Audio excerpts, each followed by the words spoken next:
मार्च अप्रैल में जायद फसलें बोई जाती हैं। गर्मी में भारत की प्रमुख खाद्यान्न फसलें हैं चावल। चावल की खेती के लिए आवश्यक है अधिक वर्षा व ताप। गेहूं की खेती के लिए उपयुक्त जलवायु है ठंडी व शुष्क। भारत में गेहूं उत्पादन का अग्रणी राज्य उत्तर प्रदेश। चावल उत्पादन में अग्रणी राज्य पश्चिम बंगाल। मक्का एक फसल है, खरीफ रबी जायद सभी। मक्का कपास को कहा जाता है श्वेत सोना। कपास की खेती के लिए उपयुक्त मिट्टी है काली। भारत में कपास उत्पादन में अग्रणी राज्य है गुजरात। गन्ने की खेती के लिए आवश्यक है लंबा गर्म मौसम। भारत में गन्ने का सबसे बड़ा उत्पादक है उत्तर प्रदेश। जूट उत्पादन में अग्रणी राज्य पश्चिम बंगाल। जूट को कहा जाता है सुनहरा रेशा। सरसों एक फसल है तिलहन। भारत में तिलहन उत्पादन में अग्रणी राज्य मध्य प्रदेश। सोयाबीन उत्पादन में अग्रणी राज्य मध्य प्रदेश। दलहन उत्पादन में भारत का स्थान विश्व में पहला। चना एक फसल रबी फसल है। चाय की खेती के लिए उपयुक्त क्षेत्र है ढलानदार पर्वतीय क्षेत्र। भारत में चाय उत्पादन में अग्रणी राज्य है असम। कॉफी उत्पादन में अग्रणी राज्य कर्नाटक। रबड़ की खेती के लिए उपयुक्त जलवायु होती है उष्ण व अर्ध। भारत में रबड़ उत्पादन में प्रमुख राज्य है केरल। हरित क्रांति के जनक है भारत में एम एस स्वामीनाथन। हरित क्रांति का प्रभाव मुक्ता पड़ा गेहूं पर। श्वेत क्रांति संबंधित है दूध से। श्वेत क्रांति के जनक है वर्गीज कुरियन। नीली क्रांति संबंधित है मत्स्य से। भारत की सबसे बड़ी सिंचाई परियोजना है भागनागल।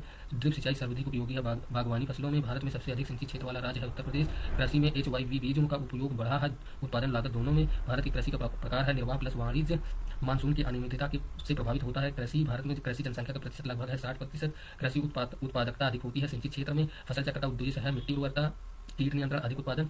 मिश्रित कृषि का अर्थ है कृषि प्लस पशुपालन। भारत में कृषि वर्ष शुरू होता है जुलाई से। उर्वरक उद्योग का मुख्य कच्चा माल है प्राकृतिक गैस। भारत में हरित क्रांति का सीमित प्रभाव रहा है पूर्वी भारत में। भारत की कृषि समस्या है जोतों का विखंडन, मानसून पर निर्भरता, पूंजी की कमी।